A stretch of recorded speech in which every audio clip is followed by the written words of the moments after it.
God created Arrakis to train the faithful. From The Wisdom of Muad'Dib by the Princess Irulan.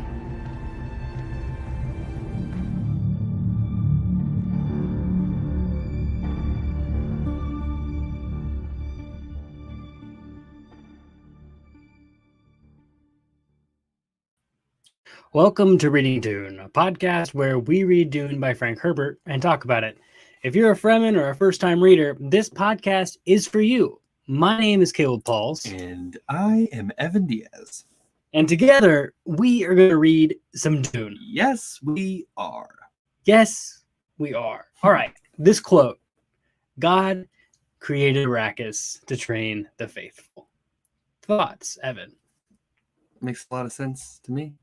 You know, it's like you got to go through the hardships in life to get to whatever you want to call it, your destiny, your calling, your oasis. You need to go through the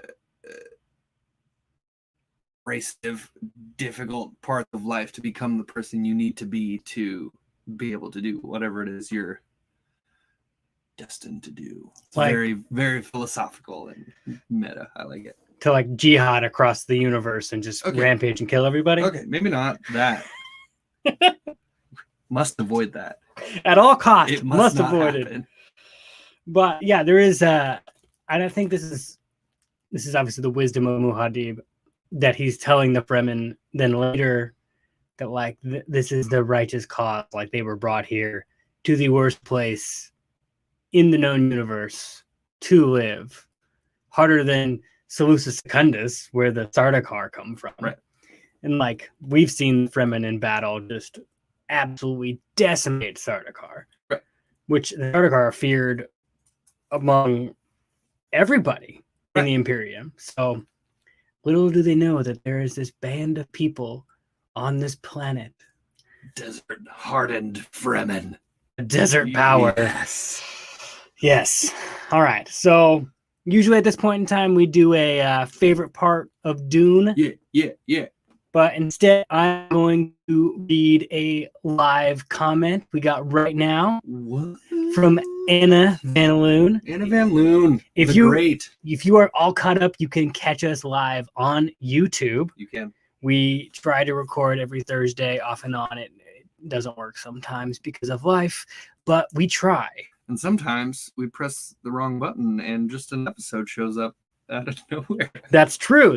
Usually I try to drop our podcast episodes out on Thursday.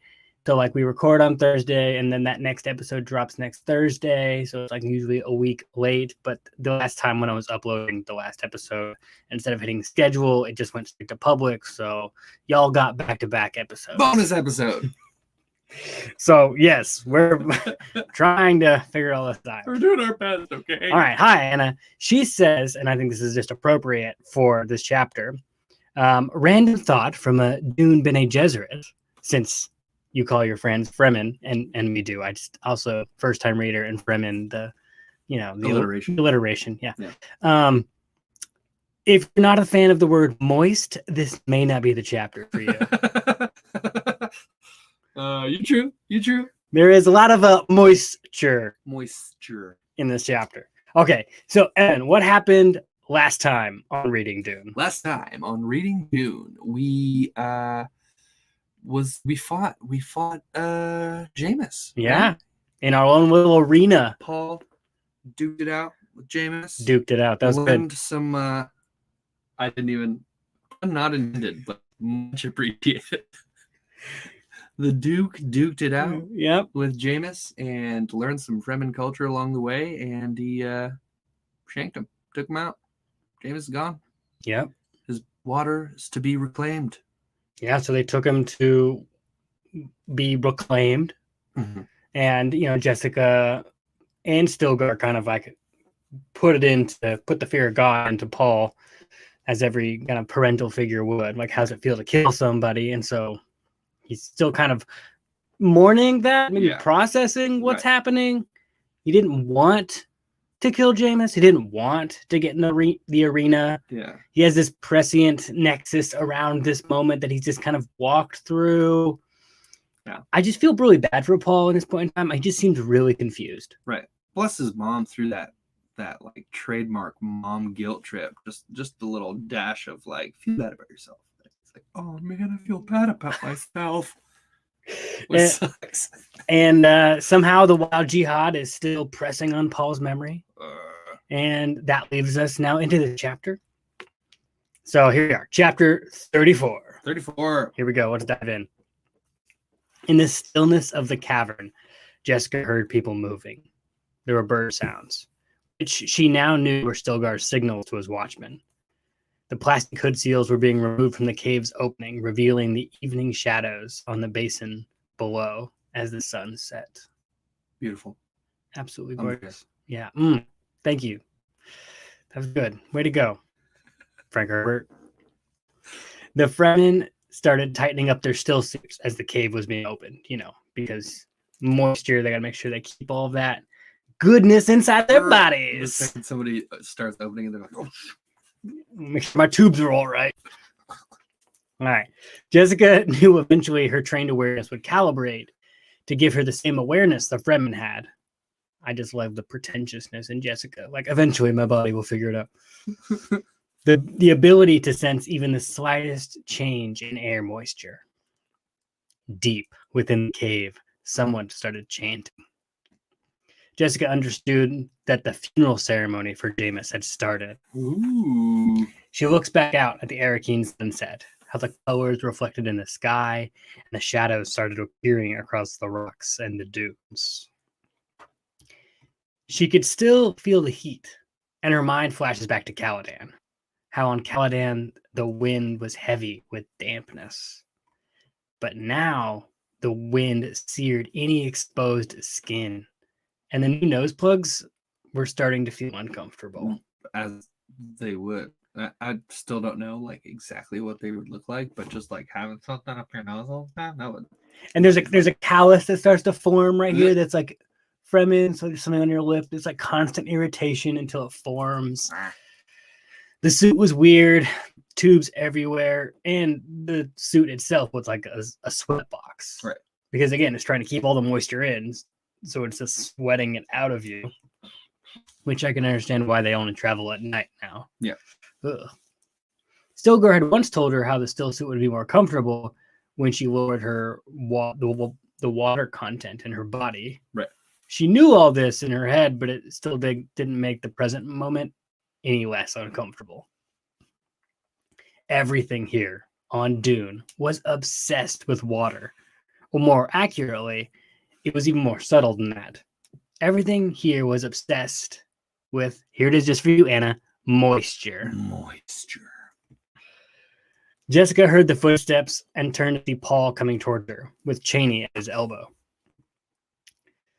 Jessica thought, is there anything Paul must be cautioned about their women. She sees Chani at the elbow and says, you gotta watch out.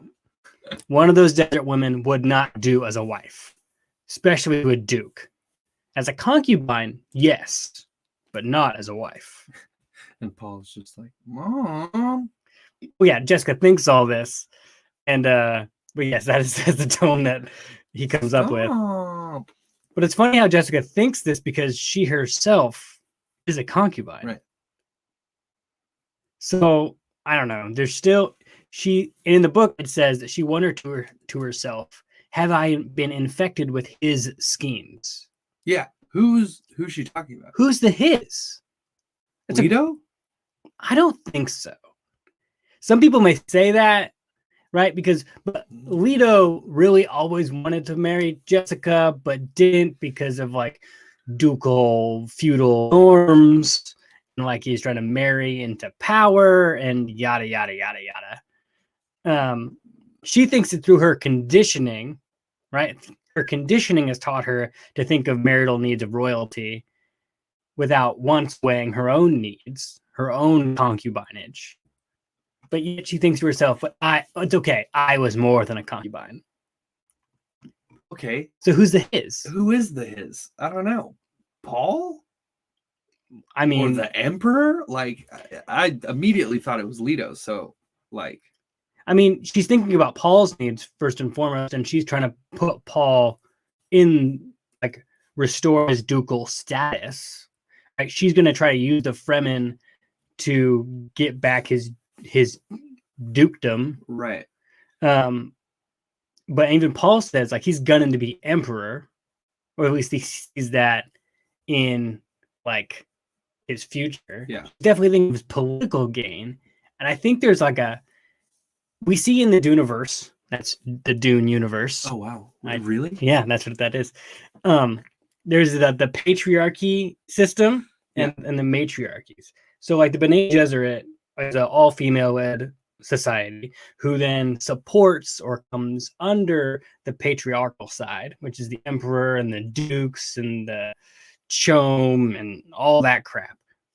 And I think her conditioning is a Bene Gesserit conditioning. The Bene Gesserit never want to be out front. They always want to be to the side and a little bit behind. Yeah, yeah. So they're not killed and their schemes are taken out. They're never leaders. They're the neck that turns the head. And I think she's got that conditioning to like support that patriarchal network. I think she's starting to play into, she's becoming a bad guy slowly. Yeah, this chapter I like noticed that because I started like right from the beginning of this chapter. I'm like, Jessica's starting to suck. Like Jessica is not being cool right now, and like everything that you're saying, like she's looking out for the political gain and the schemes of like the empirical political ways or whatever. And it's like, if you're looking at it from like now understanding the Fremen a little bit more, it's like that's all still stranger thinking. Yes. And she is not able to like let go of that. She's 100%, I think, personally, in my opinion, falling back into the Bene Gesserit line of thinking. Yeah. She used to serve the Duke. Right. With like one of his like chapter 3. Like there's this tension. Do I be a good mom and like lover to the Duke, or do I honor the Bene Gesserit in a sisterhood? And we know that in Princess Irulan's writing that like Jessica defied the Bene Gesserit and she's the stronger because of it. Mm-hmm. I really do think Jessica, maybe not in this chapter, is a pivotal point in moving from a patriarchal society to a matriarchal society. Interesting. Now we're not going to see that for a while, but she definitely has. She's wrestling with that right now. Yeah. Because she's a concubine. She is no more than technically a slave to the Duke.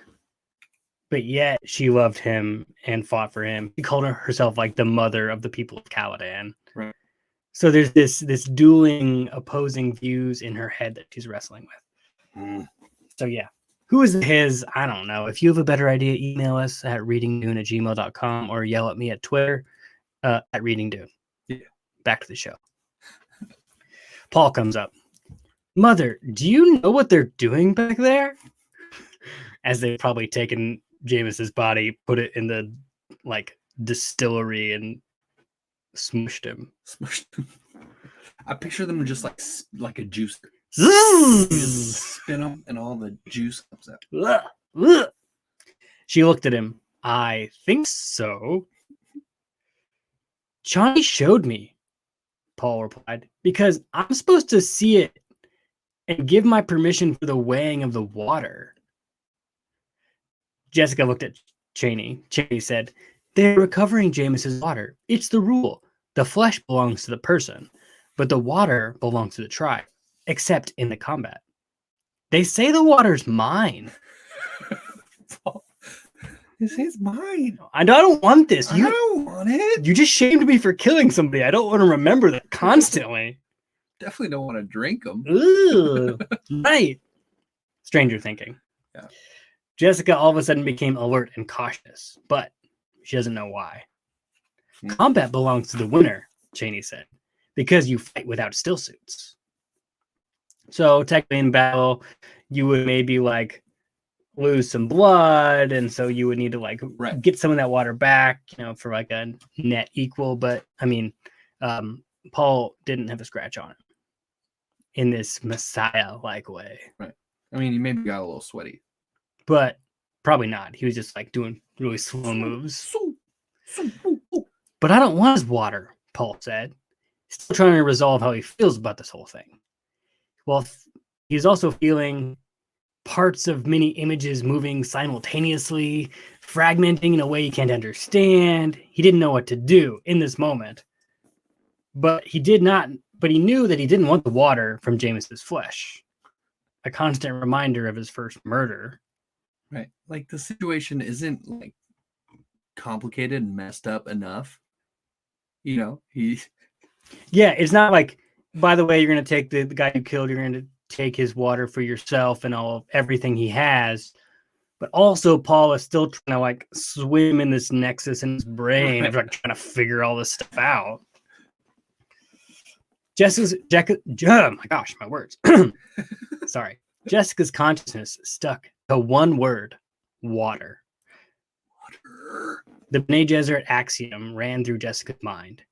Survival is the ability to swim in strange water. You will accept the water, Jessica said. It was the same tone that she'd used with Leto, when she had told the Duke to accept a large sum of money in return for Atreides' services in a questionable venture. Because money maintained power. Now here on Arrakis, where does the power lie? Water. Water, especially with the Fremen. Paul was silent, thinking, reevaluating. To refuse the water would be to mess with accepted Fremen practice, and that would not be smart. Paul recalled the words from Yui's OC Bible. From water, all life began.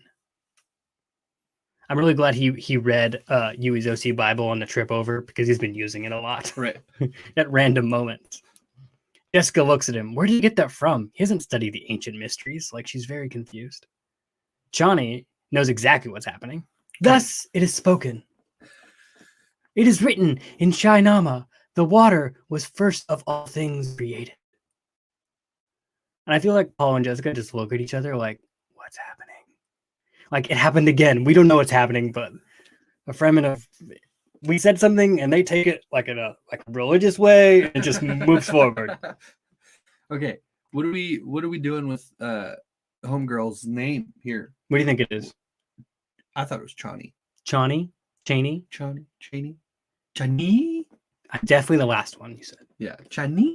We have to say it just like that. Every time? Okay, no, I voted something else. Okay, Chani is fine then. Chani. Okay, cool. I might go back and forth and you feel free to just smack me. Yeah, that'd be great. Watch us live on YouTube to see me slap Caleb. I know that's something everybody wants to see because of how I mispronounce things. Jessica shuddered because this bothered her even more. She turned away. So what was it? Chani?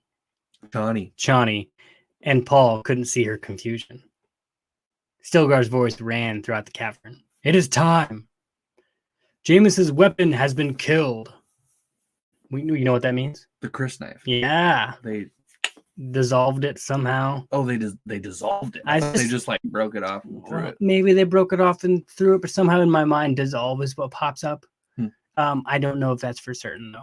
That was just my prescient memory coming forward. Jessica has been called by him, by Shah Halud, who has ordained the phases for the moons that daily wane, and in the end appear as bent as withered twigs. Stilgar lowered his voice. Thus it is with Jamis. The whole cave fell silent. Stilgar again said, the friend of Jamis will approach. All the men moved. They dropped the curtain across from the opening, darkening the cave. Now only a single glow globe lit the back of the cave. Chani moved as if drawn to the light. Jessica bent close to Paul's ear and whispered, follow their lead. Do as they do. It will be a simple ceremony to placate the shade of Jamis. It'll be more than that, Paul thought, trying to see this moment in his awareness, but he was unable to pin it down. Chani slid to Jessica's side. Come, Saidina, we must sit apart. Paul watched them move towards the shadows, leaving him alone. he felt abandoned. Like, Mom, you're supposed to help me through this. Emo Paul. Or at least my new girlfriend. Right. Please stay with me. I'm just trying. Everyone leaves me. Well, I mean, he's not, how do you say this? He's still wrestling his brain and what's happening with everything. I'm sure having another person around is just grounding. Right. But he's like, ugh. A man came up to him. Come, Usul. Paul was guided forward towards the Fremen who were circled around Stilgar, who was directly underneath the single globe in a very ritualistic manner. Beside Stilgar on the floor was a bundle of things, including a battle set. Underneath the fabric of a robe, probably Jamis's robe. Everyone crouched down. And so I imagine like everyone in this circle crouched down and Paul's just looking side to side like, oh, I guess we're crouching down now. Yeah. And he's like, oh, what's that thing? There's a robe. Trying to figure out what's going on, please. I thought the bundle of things, or like when I was first reading through, it was Jamis. Ooh. Just like a wrinkly, like baby Voldemort looking Jamis. All the water taken out. No, I'm glad we don't have that. That's shy halludes to deal with. Stilgar began the ritual. The spirit leaves the body's water when the first moon rises. Sounds arbitrary, but we'll go with it. Okay. Thus it is spoken. When we see the first moon rise this night, whom will it summon? The whole troop responds, Jamis! Jamis! Stilgar turned on his heel to see every face in the circle. I was a friend of Jamis when the hawk plane stooped upon us at Hole in the Rock. It was Jamis pulled me to safety. Stilgar reached down and took the robe, draping it over his shoulder as he stood up. I take this robe as a friend of Jamis. Leader's right. Paul looked at the bundle of things. A still suit, an old leader John, a distrans, a kerchief with a small book in it, the bladeless handle of a crysknife, an empty sheath, a thumper, a paracompass, some hooks, some feathers, and lastly, a balisette. Paul thinks. So Jamis played the balisette. Paul's mind went to his old friend and mentor, Gurney Halleck. Where is Gurney? Paul knew somewhere in his memory of the future that some chance lines he could meet Halleck again. But the reunions were few and shadowed.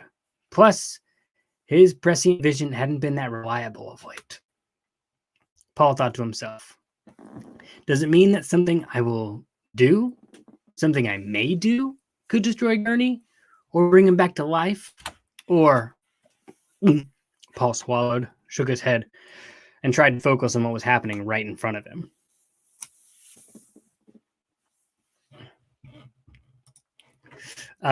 Yes. Julian says on our live stream that Mapes told Jessica about the crysknife more than a week away from the flesh and it disintegrates. So yeah, it disintegrates. Oh. Thank you very much. And this is what happens when you watch us live. You can help tell us how wrong we are. We can help me grope my way through this. Paul swallowed, shook his head, and again, tried to focus on what was happening. He needed to pay attention to the ceremony if he was going to get it right. Right. Stilgar picked up a flat disc of green metal. The marker for Jamis's coffee service shall be given to Usul in a suitable ceremony when we return to the CH. Leader's right! That's what everybody else says. I just want to comment how at least they have coffee here. It can't be too bad if they got coffee. Right. You think coffee's mostly water? Is it like real fancy? It's spice. Maybe, I don't know. You don't say. Interesting. I don't know, yeah. Lastly, Stilgar took the handle of what had been the crysknife. For the funeral plane, he said aloud. The troop responded, for the funeral plane. Jessica, who was directly across from Paul, recognized the ancient source of the rite. She thought, the meeting between ignorance and knowledge, between brutality and culture. It begins in the dignity with which we treat our dead. She looked across at Paul, wondering if he'll pick up what he needed to do to participate. We are friends of Jamis, Stilgar said. We are not wailing for our dead. The man next to Paul stood up. I was a friend of JAMIS. The man crossed to the mound, picked up the distrans. When our water went below minimum at siege of 2 birds, JAMIS shared. The man returned to his place in the circle. Am I supposed to say I was a friend of JAMIS? Paul wondered. Oh, I killed him.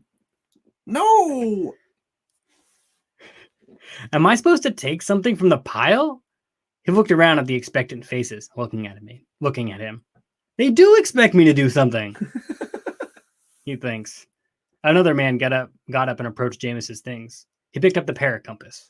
I was a friend of JAMIS. When patrol caught us at Bright of the Cliff, I was wounded. JAMIS drew them away so the wounded could be saved. The man returned to his place in the circle. And I just want to comment how un-Fremen that was. Usually when we know the wounded, from what we know of the Fremen so far, they just let them go for the good of the tribe. Yeah. But on this case, JAMIS saved the wounded. Right. I mean,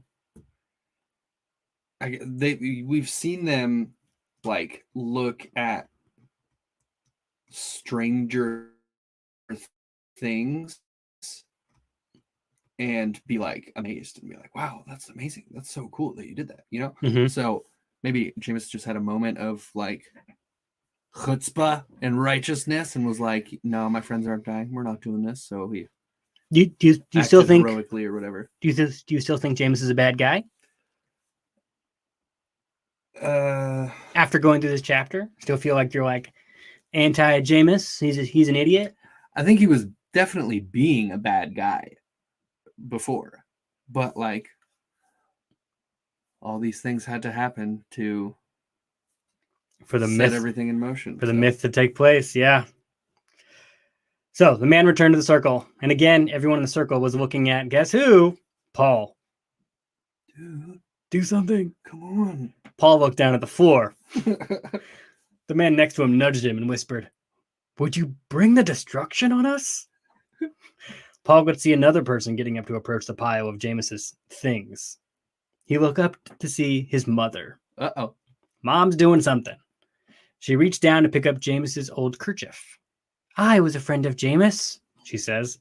When the spirit of spirits within him saw the need for truth, that spirit withdrew and spared my son. She returned to the circle. Jessica's voice ran through Paul's head. How does it feel to be a killer? Yikes. Mom. Again, Paul saw everyone staring at him. He could feel the anger and the fear of what might happen start to like build in the troop. Paul recalled something he'd seen in a film book that was given to him by Lady Jessica. Something about a passage from the Cult of the Dead. Ooh. Paul stood up. A collective sigh went through the troop. Oh gosh, thank you. As he walks forward, he feels a diminishment of his self. As he approached the center of the circle, it is as though he'd lost a fragment of himself, and he was somewhere in the collection of Jamis's things. He bent over, and what's he pick up? Balisette. Gurney for life. I was a friend of JAMIS, Paul whispers. He felt tears burning in his eyes. He forced himself to speak up. JAMIS taught me that when you kill, you pay for it. I wish I'd known JAMIS better. Eyes closed, trying not to cry. Paul groped his way back to his spot and sank to the rock floor. Whispers could be heard from somewhere in the troop. He sheds tears. Whoso gives moisture to the dead. His eyes still closed. Paul felt fingers touch his face. As the fingers touched his damp cheeks. Could you imagine just a bunch of people just touching your face as you're trying not to cry? And they're just wiping away tears. Oh, gosh. Yeah, that's weird. Jessica heard the voices and felt the depth of the experience, realizing what terrible inhibitions there were against shedding tears. She focused on the words she was hearing from the troop. He gives moisture to the dead. It was a gift to the shadow world. Tears, they were sacred, beyond a doubt.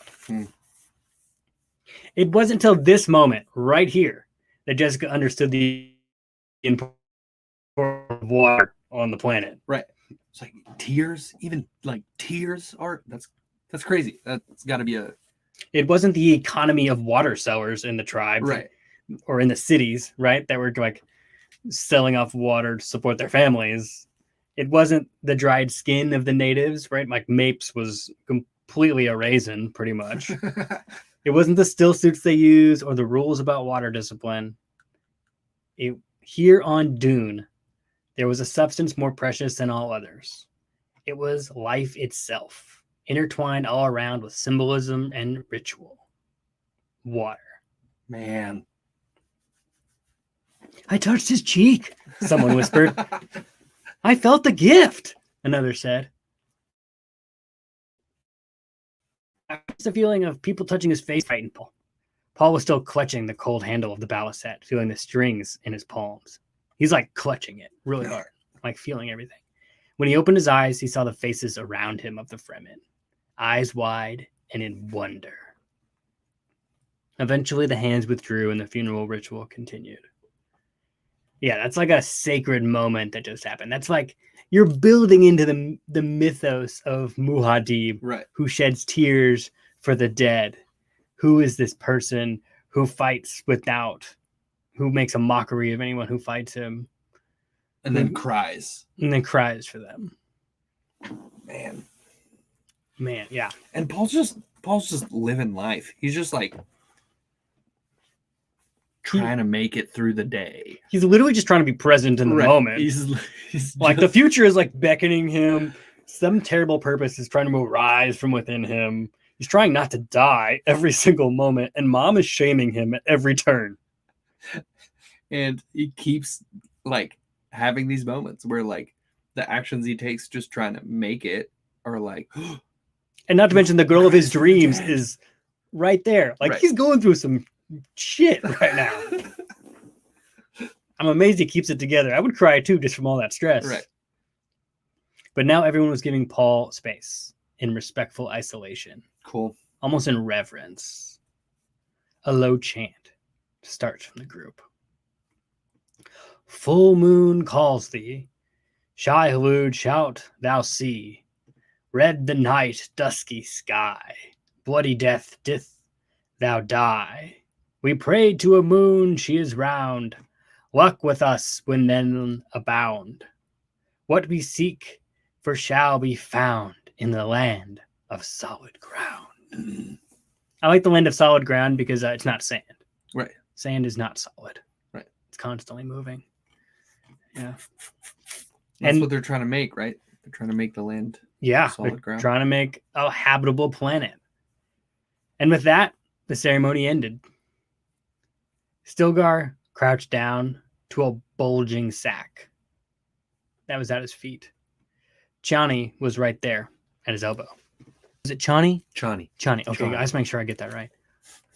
Even I get a lot of stuff wrong here.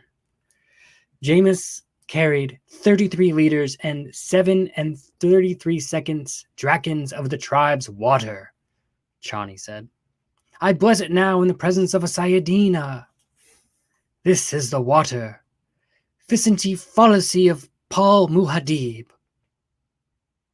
Like, it's a big deal that there's a Sayadina here to bless the water, and I don't know, I feel like Jessica is just here at the right time, and Chani is fully invested that Jessica's a Sayadina now. Yeah, and she's saying some weird hocus pocus magical sounding stuff. Yes. What's with that? Do you know what that's about? Is that just like a part of the ritual? I think it's just part of the ritual, cult of the dead stuff. Okay. Blessing things, stuff like that. Good to know. Chani turned to Paul. Where I am flame, be thou the coals.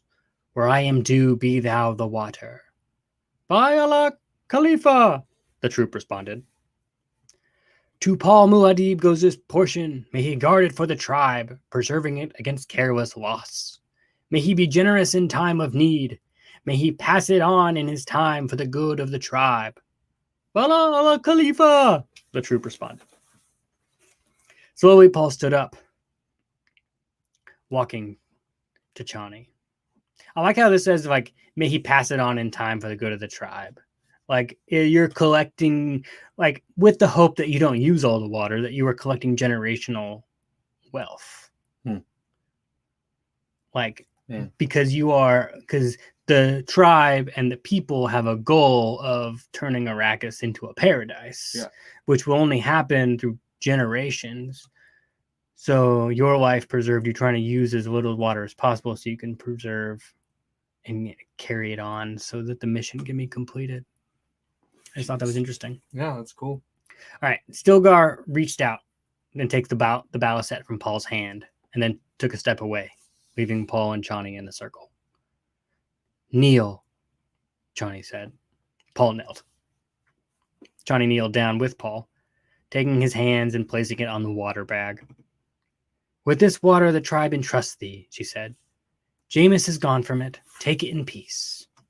Chani stood up, pulling Paul up with her. Stilgar returned with the balisette, and with it a small pile of different sized metal rings. Chani counted out the rings. 33 liters, 2 liters, etc. All the way down, everything he had. Do you accept them? Stilgar asked. Paul swallowed and nodded. Yes. I don't know what I'm doing. Sure, yeah. Okay. Chani said to Paul, later I will show you how to tie them in a kerchief so they won't rattle and give you away when you need to be silent. You know, because he's loud when he walks around. She likes to remind him of that. She extended her hand out to Paul. And Paul asked, and I think this is a relatively like, I don't know how to do this, and they're going to rattle around and give us away. Would you hold them for me, Chani? Like, please? Chani abruptly looks up at Stilgar. What? Are you serious? Stilgar smiles. Paul Muad'Dib does not know our ways. Chani, hold them for him without commitment till it's time to show him the manner of carrying them. Basically, Paul just proposed to Chani without knowing. Oh, 100%. Yeah. Will you be my wife? An accident. She's like, wait, what? This is way too soon. I just met you, dude. But yes, you are Lizan Al Gaib. Too strong. Too strong. Coming on too strong, man. That's when the prescient memory hits that, oh, wait, water counters offered to a woman would be a courtship ritual. Oh. Watermasters, Stilgar yelled out. The troop arose and 2 men stepped forward, carrying 2 more water bags. Stilgar took the glow globe, which was over him, and led the way down into the cave. Paul was pressed in behind Chani as the troop followed Stilgar. Jessica was pulled in by eager hands as the troop descended down into the cave. Stilgar stopped at the yellow rock wall. He pressed an outcropping, and the wall gave way. Stilgar led the way to the secret door. Secret doors. I love secret doors. Yeah, so cool. I want a secret door. We're in your closet. Does that count? But my door is not secret. It's just a door. What should we do? I don't know. I could put a bookshelf. We could put like a shower curtain over it so people don't know what's behind it. You can kind of think I'm showering. We have digressed. Sorry, all this talk about water. Just all right, moving on. And when you think about that, remember that like the Fremen don't shower. They just reek. They just smell bad all the time. I guess you get used to it. You probably smell spice more than anything else, you know? Just that cinnamony spice. All right, so they're walking down. They move to the secret door. As Paul followed, he felt a cold wash of air. He turned to Chani. Hey, that air felt damp. Shh. Shut up. She whispered back at him. The man behind Paul whispered, plenty of moisture in the trap. James's way of telling us he's satisfied. As Jessica passed through the secret door, she saw how the Fremen slowly passed the threshold as to feel the air. Wind trap, she thought. They've got a concealed wind trap on the surface to funnel the air down here. And once it goes hot air to cold air, which creates precipitation, and then it like drips out. Right? That's how that works. They passed through another door, and the door behind them closed. The troop was now spiraling down a staircase. They go to the step's end, and they walk through another door, and then from behind that, they step into a cavern. The light of the globe was swallowed in this cathedral. Yeah, I liked how he described that. It was like a where did cathedral. The Paul felt Chani's hand on his arm, heard a faint dripping sound in the chill air, and felt an utter stillness come over the Fremen in the cathedral presence of water. What? Yes. This is a reverence to it that you cannot explain. So crazy. And of course, Paul thinks to himself, I've seen this place in a dream. It was a cavern full of water. Paul tried to recall his prescient dreams, but all he could see was a raging jihad in front of him. Jeez. Wild legions following the green and black Atreides flag, shouting Muad'Dib, Muad'Dib as they slaughter and everything in their way. It must not be. It cannot be. Paul shook his head. He could feel the demanding race consciousness pressing forward within him, his own terrible purpose. It was gathering weight and momentum. If he died right now, the thing would go on through his mother and his unborn sister. Nothing less than the death of this whole troop gathered here, including his mother and him, would stop it. In this moment. He has to kill everybody and then take his own life in order to stop the jihad. But that's not going to happen. You can't do that.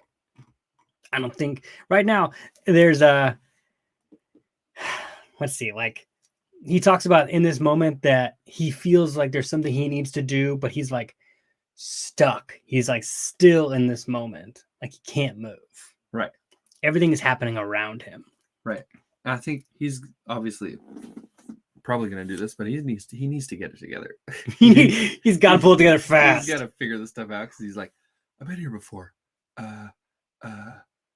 Oh, we're leaving? Okay. I missed something. Yes. Bro, figure it out. Let's start doing the stuff that you need to start doing. Right. People's lives are at risk if you don't do something now, deep in the future, which of course he's trying to figure out. The water masters come down and they measure out the water, putting it back into the great cavernous. I want to call it a lake. Mm-hmm. We don't know how far it goes. Jessica made her way to Stilgar. Stilgar looked at her. There were those among us in need of water, and none of them would come and touch this water. We have more than 38 million decaliters here.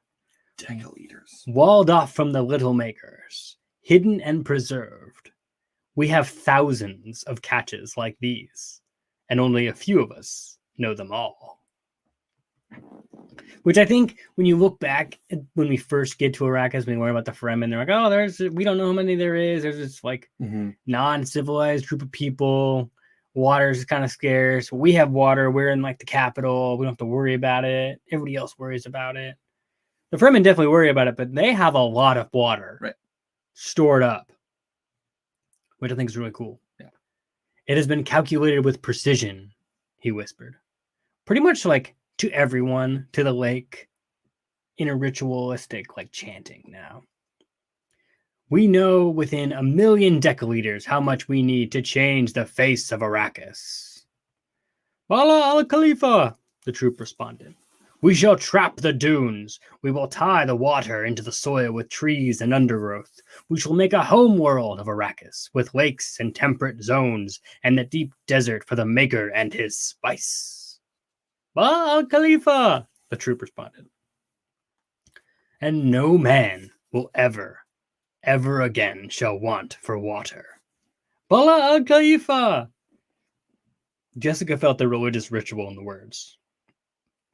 She thinks to herself, they're in league with the future. They have their mountain to climb. This was the scientist's dream. And these simple people, these peasants, are filled with it. Mm-hmm. I hate how she calls them peasants in this moment. Right. Like that's what I was talking about. It's like, why are you being like this? Right. They're people. Why like she definitely like she wants to use them, these people, right, to her advantage. And she's not seeing them as people. She's seeing them as a tool to be wielded. Right. And I don't think she's, she obviously is in the situation. She can't really super look at it objectively, but it's like, if they're peasants, what are you? Like... Oh, she's a Bene Gesserit. They're just... But, like, you could be freaking president of the United States. If you're stuck in the middle of the desert with no help and no way to talk to anybody, you're just a schmuck in the desert. You know what I mean? Yeah. She's fully used the missionary protectiva to wiggle her way in, and she knew it was prepared, and like she's fallen back on her old training. Right. I just think she's being snooty, and she doesn't really have much place being snooty right now. No, but she is. Stilgar then says to the group, "We leave now and wait for first moon rising. When JAMIS is safely on his way, we will go home." Everyone starts murmuring around them like, "I don't want to leave all this. It feels great in here. Yeah. I don't want to go back up." Man. All right, here we go. And they start walking up. As Paul was pulled back into the group as they walk back up to where they'd come from, Paul walked behind Chani, feeling that the vital moment had passed him. And now he was caught up in his own myth. He missed the moment. Come on, Paul. Figure it out, dude. He had seen this place before, when he was still on Caladan. Before the spice, before everything. He felt a new sense of wonder at the limits of his gift. Yet, through all of it, the wild jihad still loomed. He talks about how there is waves of time crashing forward, and the jihad is just this pillar that the waves are crashing upon. Everything is not certain, but the jihad is certain. Yikes. Violence, slaughter, and death. It's good. Oh. That's terrifying. Yeah. And yes, that's exactly it. And he's trying to figure out what to do, but he doesn't know what to do. He knows a lot, but he doesn't want to happen, and he has no idea what he wants to happen. Yeah. Which I think is a lesson for all of us. It's easy to say what we don't want. It's very hard to say what we do want. Boy, if you don't preach. All right, moving on. Yeah, Woo. There we go. And yes, if Paul would know that, I think things would go differently. Right. But as a 15-year-old, I think there's not many of us that know what we want at that point in life. Right. Oh, yes, moving forward here. The troop exited the last door and the light was extinguished. They were on the desert again. Jessica looked up at the stars. She heard the balisette behind her being tuned. Paul's voice humming slightly. Ooh. There was melancholy in his tone. She didn't like it. Chani comes up to him. "Tell me about the waters of your birth world, Paul Muad'Dib." Another time, Chani, I'll promise. Do you remember do you know where that line's from? No. Do you remember chapter 1? No. Gosh, Caleb, that was like 34 weeks ago. I don't remember that. All right. So that look it up. Go back to chapter 1. Okay. Evan flips through pages. Doop, doop, doop. It's at the beginning. Where he tells Reverend Gaius Homanaham about his dreams after the testing of the Gom Jabbar. After the Gom Jabbar. Yeah. And he says, let's see what he says. Wait, was it chapter 1? Chapter 1 or maybe chapter 3. Maybe it could be chapter 3. So again, fear's the mind killer. Find the humans. Yep. Hope Cloud's observation. Chris Rash. That's where we're going. I may cut all of this out in the podcast, or I may just keep it.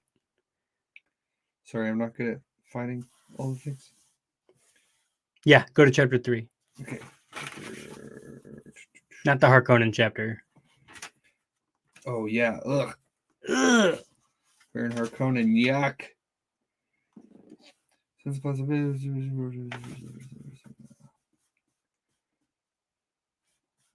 Evan still thumbs through. He's thumbing. By the way, if you want to tell us your favorite moment in Dune, please email us at readingdune@gmail.com. We just love to hear what's going on with you. We get emails every day. I saw there was somebody here. Let's see. That was from Hello from Mongolia. Love your work. Keep it up. What? So Mongolia? you're supposed to be looking up the thing. Sorry. I'm talking. I can't find it. I can't do it. All right. Well, the quote is bum bum bum bum. I wanted you to find it because it's more like fun that way. I'm sorry. It's okay. It's tell me of the waters of your home world, Usul. So the quote is different when he gets it in real time from his dream. Oh, okay. Because time is different. Yes. So we're trying to, like, he's seeing these moments, but everything is slightly different. But he remembers, like, so things aren't happening exactly how he, like, his prophetic prescient sense is making it seem. Man. It's somewhat there, but it's not quite there. But this is kind of that moment. There's also a kind of another moment in there as well. We'll move on here. That's bonkers. So yeah, that's the moment that he saw way back when. That was the moment. Yeah, but again, it was slightly different. Just like when they were one time, he'd seen him and then his mom and Duncan on the sand, but Duncan wasn't there in real time. Like things are slightly different than what he sees. The only thing that he knows for certain is that the jihad is coming. Dun dun dun dun. That's terrible. That's the worst thing. Yeah, it's the only thing you don't want to happen is the only thing you know is for certain. It's a good balisette, Chani said. Sing one of your songs, she pleaded with him. And a twinkle in her eye. Jessica didn't like the tone of Chani's voice. I must caution Paul about their women, and soon. This song is from a friend of mine, Paul said. I expect he's dead now. Gurney is. He called it Evensong. And then Paul starts singing Wonderwall. Saying maybe. Maybe. I'm going to be the one that saves me. And after all. Gosh, Paul, you're such a cliche. The troop came up and they listened to Paul sing. There was stillness that came after the song. It was a love song. Jessica wondered, why did Paul sing a love song to this Fremen girl? Because he's into her. Mom, get back up. Probably doesn't know what else to sing, to be honest. She felt an abrupt fear, Jessica did. Why did he do this? And then Paul sat in the dark with a single thought in his consciousness. My mother is my enemy. She does not know it, but she is. She is bringing the jihad. She bore me. She trained me. She is my enemy. Bum, bum, bum. That was crazy. I did not see that twist coming while I was reading it, but like looking back, it's like, oh, it's like chapters, her slowly becoming the enemy, or at least it feels that way. Yeah. I just want to mention this right here, right now, that I love the way that Frank Herbert closes each chapter from a storytelling perspective. Right. How every chapter is a cliffhanger. Right. Every ending is a cliffhanger. And if you're a real Fremen, that's going to annoy the crap out of you. But yes, everything, there is no resolution. It is all cliffhanger constantly. So my mother is my enemy. Who is the enemy of Paul? Is it the Bene Gesserit? Is it the Emperor? Is it the Harkonnen? She's Harkonnen. She's Harkonnen, and she's Bene Gesserit. And is it the Atreides? She's Atreides as well. Who, like, I feel like Paul is now solely trying to do his own thing, and all the factions in the Imperium are slowly, he's realizing that they're all against him. Yeah. The Bene Gesserit plan on using him. Right. The Imperium, Chom, the Emperor plan on using him. The Harkonnens, they want him dead. Well, they can't be good. Right. All of the lines, he will, if the jihad does this, the Atreides name will go down in infamy. Mm-hmm. But so, like, does he give up his dukedom? Does he give up the Atreides name to make it not happen? That's the thing that's like striking me right now is like everyone is his enemy, but what he's actively trying to do is save everyone. He's trying really hard, but he keeps missing the moment. Right. it's like there are forces outside that are directing him. They've laid out the track for him, and he has no choice but to walk down it. Right. He's trying to make other choices, right? Like calling himself Paul Muad'Dib. We never saw that in his visions. He's trying to make little choices, but he's not made any. He's not flown the flag, flipped the finger, and said, "Screw all of you, I'm doing my own thing." Yeah. He's continuing to go along with all of their like plans. They're plans within plans within plans, and he's just stuck, and he can't do anything about it Yet. I'm assuming. Let's hope. Let's hope. All right, so there is one more thing I want to bring up before we close here, and just only because we're at this point. So like right after this scene, right, they would go to the desert. They would need to go to the funeral plane to like discard probably his body and some other things right in the funeral. And back in the chapter in where the attack on Arrakis, remember where Duke Leto were still in the Arrakis palace. Yeah. And Duke Leto was running down the halls, and then Yui had flipped the switch and everything had happened. And he realized Yui was the traitor. Remember that whole chapter? Yes. Okay, the opening quote to that chapter is the dirge for JAMIS on the funeral plains by Songs of Muad'Dib. Yes. Okay.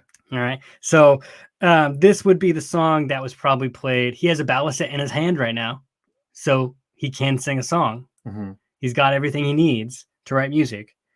And we kind of associated, my own personal thing, associated this quote with Leto falling into this trap. And we know it's a trap, and we all want him to get out, but he doesn't. Just like JAMIS.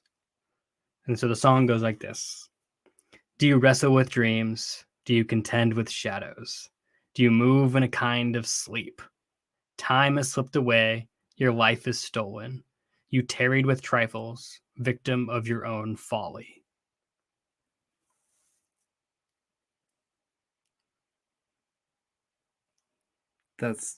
Evan shakes his head.